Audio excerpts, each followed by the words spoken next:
Hi everyone, so today I just wanted to go through a few things that new breastfeeders commonly stress about and how to avoid stressing. So number one, the baby's just been born and they have absolutely no interest in feeding. This is very normal. Often a newborn's stomach is full of mucus. They either vomit it up, just spit it out, or they poop it out. It can be a bit scary when they try and sick it up because it sounds like they're choking, but all you need to do is sit them up so they're upright and give them a pat on the back as if you're burping them. Once they've got rid of this, it can be in like 3 different sessions when they get rid of it all. After this, they probably will want to feed. Another super common thing that happens is the first breastfeed can seem really easy and then subsequent breastfeeds are quite difficult. This is also normal. It's also very common that your baby might open their mouth really wide and latch really well and then not suck, or they might suck really well on their hand but they never open their mouth wide enough for you to latch them. This is also really common. They've got all these different reflexes, they just don't always come in the right order.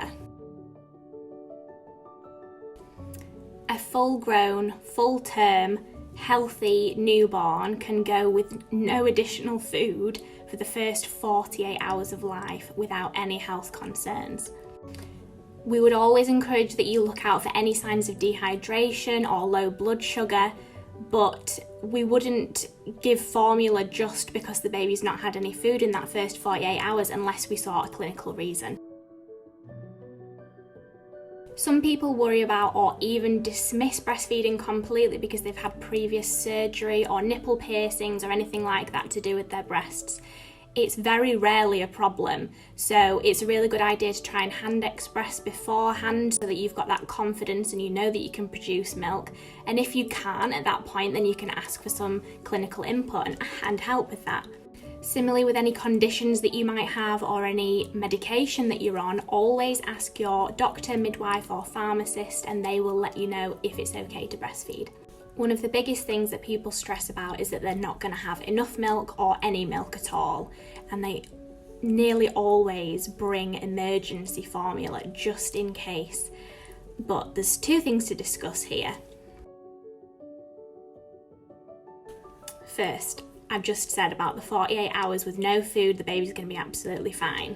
In the scenario that there was a clinical indication to give the baby some formula, then there is an emergency supply in the hospital, or there's pharmacies very close by. Usually there's a pharmacy on site in the hospital, or there's 24-hour pharmacies in supermarkets around. If you're at home, you can go and get some, you don't need to bring it with you. The third point on this is the most common thing that's going to reduce your supply and mean that you don't have enough milk to feed your baby is you giving supplements of formula, because your body's not getting the message that your baby's been fed, it's not getting that supply-demand positive feedback reaction, so your milk will reduce if you start using formula and you're not pumping or expressing or feeding the same amount of formula that you're giving to the baby.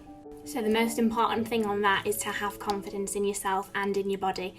Unless you know that there's a physical reason that you might not be able to produce enough milk, then don't assume that, you're evolved to feed your baby this way, so you have confidence in yourself, you will be able to do it.